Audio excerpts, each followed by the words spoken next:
Hi అండి, this is Raji. Welcome to Raji's delights. ఈరోజు మంచి టేస్టీ డెజర్ట్ రెసిపీని మీకు చూపిస్తున్నానండి. ఇప్పుడు బాగా ట్రెండ్ అవుతున్న కునాఫా రెసిపీని చూపిస్తున్నానండి. ఇది పైన క్రిస్పీగా, లోపల క్రీమీగా, జ్యూసీగా, రిచ్ చీజ్ టేస్ట్తో చాలా బాగుంటుందండి. మనం బయట కొని తినే పనే లేకుండా మన ఇంట్లో ఉన్న వాటితోనే చాలా ఈజీగా చేసుకోవచ్చు. చాలా టేస్టీగా కూడా ఉంటుంది. చాలా క్విక్గా చేసుకోవచ్చు. ఇంకెందుకు ఆలస్యం, ఎలా చేయాలో ఇప్పుడు చూసేద్దాం రండి. కునాఫా ప్రిపరేషన్ కోసం కునాఫా సేమియా దొరుకుతుందండి, అదైనా వాడచ్చు. లేదు అంటే కనుక ఇలా సన్నటి సేమియా అయినా వాడచ్చు. ఇది నార్మల్ సేమియా కాదండి. చూడండి, చాలా సన్నగా ఉంది కదా. ఈ సేమియాను ఇలా ముక్కలుగా తుంచుకొని బాగా నలుపుకుంటూ చిన్న ముక్కలుగా చేసుకోవాలి.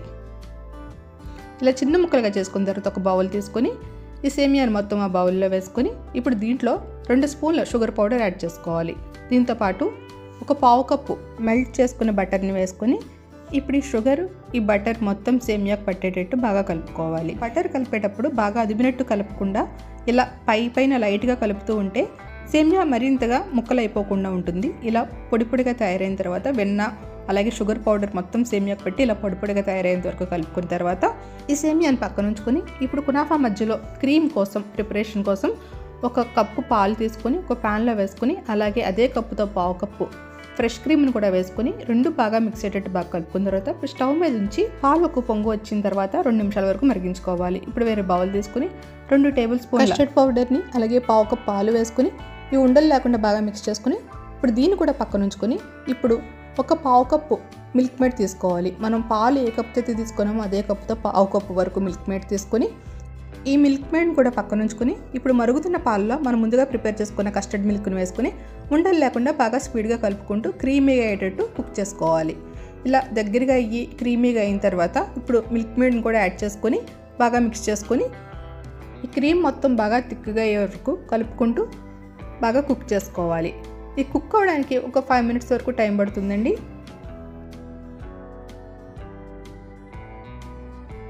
చూడండి, క్రీమ్ ఇలా థిక్గా అయిన తర్వాత ఇప్పుడు పావు కప్ మోజరెల్లా చీజ్ని కూడా యాడ్ చేసుకోవాలి. ఈ చీజ్ వేయడం వల్ల చాలా రిచ్ టేస్ట్ వస్తుందండి. చాలా బాగుంటుంది. ఈ చీజ్ మొత్తం కూడా బాగా మెల్ట్ అయ్యేటట్టు 2-3 నిమిషాల వరకు బాయిల్ చేసుకున్న తర్వాత ఇప్పుడు ఇలా థిక్గా అయ్యింది అనిపించిన తర్వాత మనం స్టవ్ ఆఫ్ చేసుకుని దీన్ని పూర్తిగా చల్లారనివ్వాలి. ఇప్పుడు కునాఫా ప్రిపరేషన్ కోసం వీలుగా ఉండేటట్టుగా ప్యాన్ తీసుకుని ఆ ప్యాన్కి మొత్తం బటర్ అప్లై చేయాలి. ఇలా బటర్ మొత్తం అప్లై చేసిన తర్వాత మనం ముందుగా మిక్స్ చేసి ఉంచుకున్న సేమియాను సగం భాగం మాత్రం వేసుకుని ఇప్పుడు కిందంతా ఒక లేయర్ లాగా స్ప్రెడ్ చేసుకోవాలి. చుట్టూ ఎడ్జెస్ అంతా ఈవెన్గా చేసుకుంటూ ఇలా నీట్గా ఒక లేయర్లా ప్రిపేర్ చేసుకున్న తర్వాత ఇది కుక్ అయ్యేటప్పుడు విడిపోకుండా ఉండడం కోసం ఇలా స్మాషర్తోనా దేనితోనైనా సరే ఇలా కొంచెం ప్రెస్ చేస్తూ అది ఇన్నట్టు చేస్తే కనుక ఇది కొంచెం గట్టిపడినట్టు అవుతుంది. అలా ప్రెస్ చేసిన తర్వాత ఇప్పుడు మనం ముందుగా ప్రిపేర్ చేసి ఉంచుకున్న చీజ్ క్రీమ్ని మొత్తం మధ్యలో ఒక లేయర్ లాగా స్ప్రెడ్ చేసుకోవాలి. స్ప్రెడ్ చేసేటప్పుడు ఓన్లీ ఆ కింద వేసిన బేస్ మీద మాత్రమే ఉండేటట్టు చూసుకోండి. చుట్టూ స్ప్రెడ్ అయిపోకుండా మొత్తం లేయర్లా వేసుకున్న తర్వాత మళ్ళీ పైన ఒక గుప్పెడు మోజరెల్లా చీజ్ని కూడా వేసుకుని పైన మిగిలిన సగభాగం సేమియాను కూడా వేసుకుని మొత్తం చీజ్ క్రీమ్ మొత్తం కవర్ అయ్యేటట్టు కవర్ చేసుకోవాలి.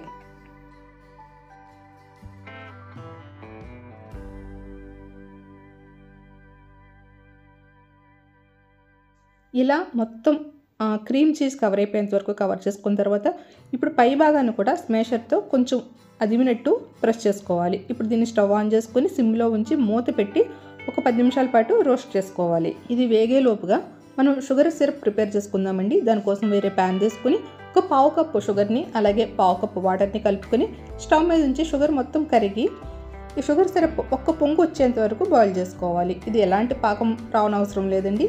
షుగర్ కరిగి ఒక్కసారి ఒక 2 to 3 మినిట్స్ బాయిల్ అయితే సరిపోతుంది. అలా బాయిల్ అయిన తర్వాత స్టవ్ ఆపుకొని దీన్ని పూర్తిగా చల్లారనిచ్చుకోవాలి.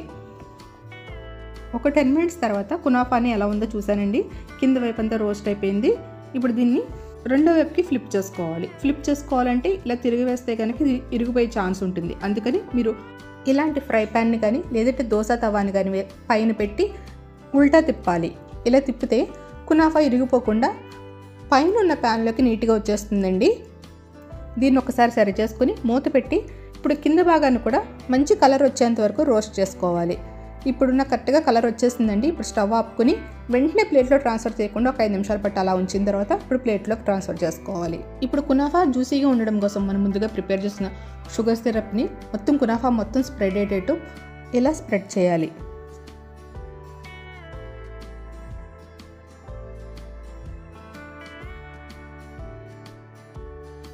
ఇప్పుడు లాస్ట్ అండ్ ఫైనల్గా సన్నగా కట్ చేసిన డ్రై ఫ్రూట్స్ని కునాఫా మొత్తం గార్నిష్ చేసుకుని ఇప్పుడు పీసెస్ లాగా కట్ చేసుకొని సర్వ్ చేసుకోవడమే.